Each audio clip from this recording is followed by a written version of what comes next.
Welcome back to I Am Groot channel. So, ang ating video ngayon guys about farm life.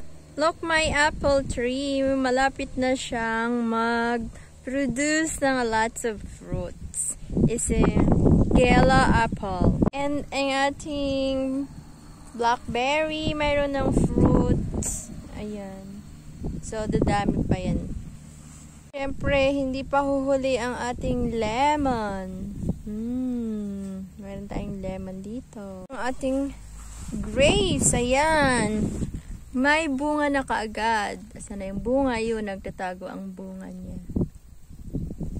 Guys natin guys, ayan. May ano na, may bunga. Magbunga na sila. Alam niyo ba guys, ang yellow squash ay ang dami niyang bunga sa isang puno. Yan. Ang dami nilang bunga. Kaya kahit isang puno lang guys ang iyong tanim, ano ka talaga, tiba-tiba. Kasi ang dami talaga niyang bunga sa isang puno. So ayan ganyan lang. Ganyan lang siya kalaki, hindi siya lumalaki ng malaki talaga. Para lang siyang upo sa Pilipinas. Yan, madami na siyang bunga. At kailangan mo talaga guys kunin kasi pag madami din kasing bunga, yung iba hindi na lumalaki. So, nag-ano na sila tulad ng ganyan Kaya sayang. So, kailangan mo talagang bawasan ng bunga. Cantaloupe, malapit na rin yan siya lang magbunga kasi madami na silang bulak. Ayan. Soon, yan na rin ang ating harvestin, ang ating cantaloupe. Ito naman dito ang ating cucumber. Ang dami na din bunga. Yung iba, maliliit. Ayan, mostly na sa ilalim sila kasi yung ilalim yung unang namulaklak. Pero mayroon na rin siya dito. Yung malaki. Kailangan na rin harvestin yan. So, yan ang harvestin natin. Kailangan talaga yung cucumber may inaakyatan talaga siya para madali lang makita yung kanyang mga bunga. Ayan.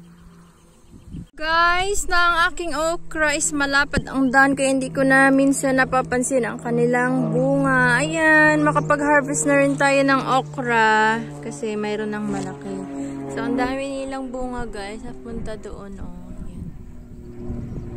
Mag-harvest na rin tayo ng okra. Ating cherry tomatoes, pwede na siyang harvestin guys kasi hinog na talaga. Ayan. Tsaka hindi yan sila lumalaki. Ganyan lang talaga yung cherry tomatoes. Ayan. Madami na rin silang bunga. Ayan Doon pa. Sa isang puno, ang dami nilang bunga. Yun ang ganda ng shape. Para siyang pears. Yung dalawa na yan.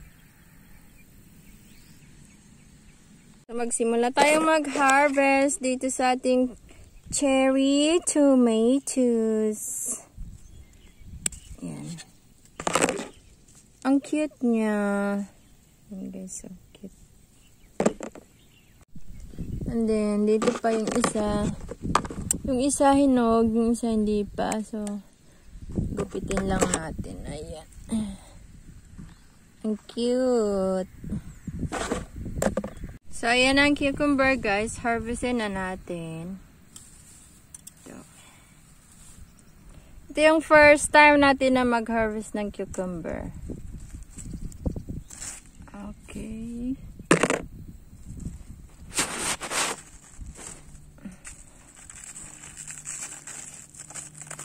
Maliit pa lang siya pero okay na yan. So, meron pa dito. Ayan. Medyo matinik pala ito na cucumber. Dami pang maliliit doon guys. Mostly na sa ilalim sila. Ayan.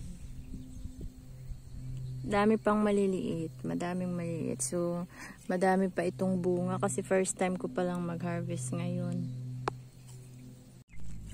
So, ito ang yung yellow squash. Kailangan na talaga nating harvestin ito kasi ayan malaki na siya.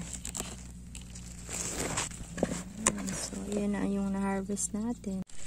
So, ito pa. So, for the first time, maka-harvest na tayo ng okra. Ayan, kasi mayroon ng malaking okra.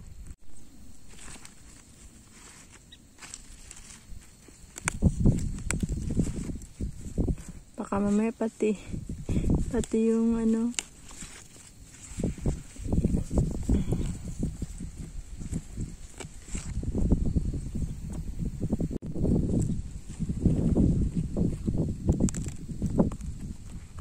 Harvest na rin tayo ng alugbati.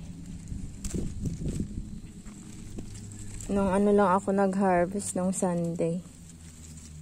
Yan.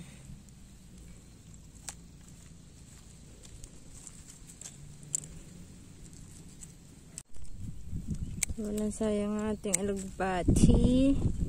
Lagi tayong kumakain. Lagi tayong naglalaswa ng alugbati. Kaya pang ano ko na to pang third time ko na to na harvest. Mag-harvest na rin tayo ng eggplant guys. Kasi yung eggplant natin, ano lang naman to siya. Yung maliit lang na klase, hindi siya yung mahaba. First time na mag-harvest ng eggplant. So, mayroon pa dito ang cucumber. Oops. So, ito na lahat ang atin na harvest, guys. So, ang dami nating yellow squash. And then, yung eggs natin everyday 5. And, meron tayong cucumber, eggplant, okra, and cherry. Syempre, ang ating alugbati. So, yan guys. Thank you for watching. And please, don't forget to like and subscribe.